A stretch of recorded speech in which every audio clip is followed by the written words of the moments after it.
Pada akhir tahun 1944, kedudukan Jepang pada Perang Asia makin terdesak. Dalam menyikapi kondisi seperti itu, pada 9 September Perdana Menteri Jepang Koiso mengeluarkan janji kemerdekaan pada bangsa Indonesia.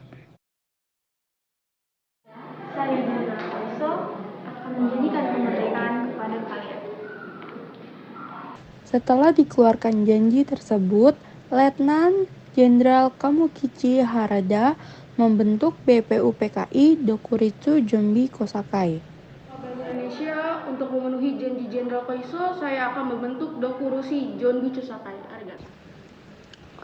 Pada tanggal 29 April 1945, BPUPKI terbentuk yang dikuasai oleh Dr. Rajiman Widyo Diningrat dan wakilnya Ichi Bangse dan Suroso. Tanggal 29 Mei diadakan sidang yang pertama sekali atas usulan Dr. Rajiman Widyo Diningrat untuk membahas dasar negara. Saudara, inilah pertama kali kita mengadakan sidang yang membahas dasar negara. Kepada saudara-saudara diminta partisipasinya untuk menyongsong kemerdekaan negara kita ini dengan menyampaikan usulan-usulan mengenai dasar negara.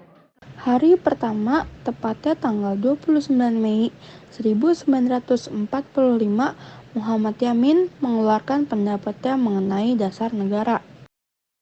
Saudara sekalian, saya selaku anggota perumusan dasar negara ingin menyampaikan pendapat berupa 5 asas.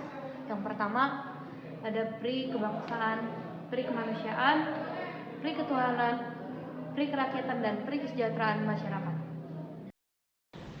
Hari kedua, tepatnya tanggal 31 Mei 1945, Profesor Dr. Supomo membuat rumusan.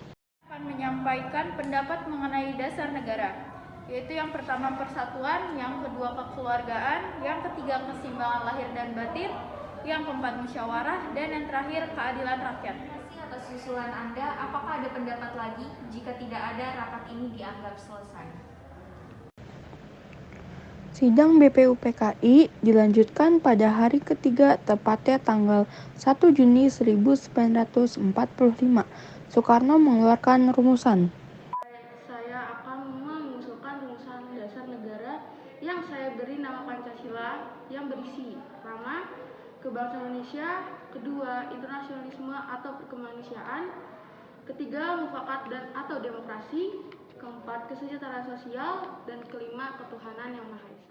Terima kasih atas usulannya. Dengan ini saya menyatakan sidang pertama BPUPKI selesai.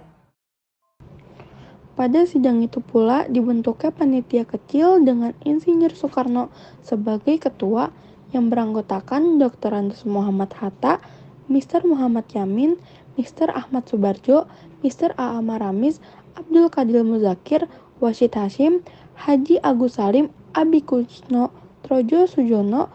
Dalam persidangan yang dilakukan panitia 9 menghasilkan rumusan 1. Ketuhanan dengan kewajiban menjalankan syariat Islam bagi pemeluk-pemeluknya. 2. Menurut dasar kemanusiaan yang adil dan beradab. 3. Persatuan Indonesia. 4.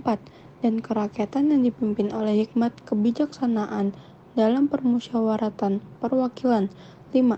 Serta dengan mewujudkan suatu keadilan sosial bagi seluruh rakyat Indonesia. 6. Rumusan tersebut disebut dengan Piagam Jakarta. Dan pada tanggal 10 Juli 1945 diadakan sidang BPUPKI yang kedua hingga tanggal 16 Juli 1945. Kesimpulan sidang kita kali ini adalah bentuk negara Indonesia adalah Republik dan wilayah Indonesia, yakni seluruh wilayah kepulauan Indonesia. Selanjutnya saya persilahkan kepada perwakilan dari panitia perancang UUD untuk melaporkan hasil sidangnya. Dengan keberhasilan dari panitia perancang UU menyusun rancangan UUD, maka tugas BPUPKI dinyatakan selesai dan dibubarkan. Pada tanggal 6 Agustus 1945, Hiroshima dibom atom oleh Amerika Serikat. Keadaan itu mendorong Jepang membentuk Dokuritsu Jumbi Inkai atau PPKI. tepatnya tanggal 7 Agustus 1945 dengan anggota berjumlah 21 orang. Tanggal 9 Agustus 1945, kota Nagasaki dibom atom oleh Amerika.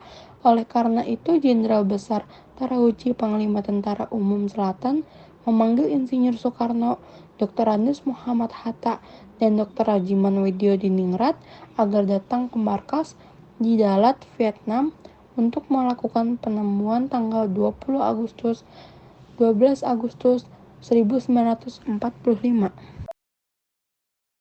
Berjanji akan memberikan kemerdekaan kepada Indonesia, tapi kemerdekaan itu diumumkan setelah segala persiapan selesai.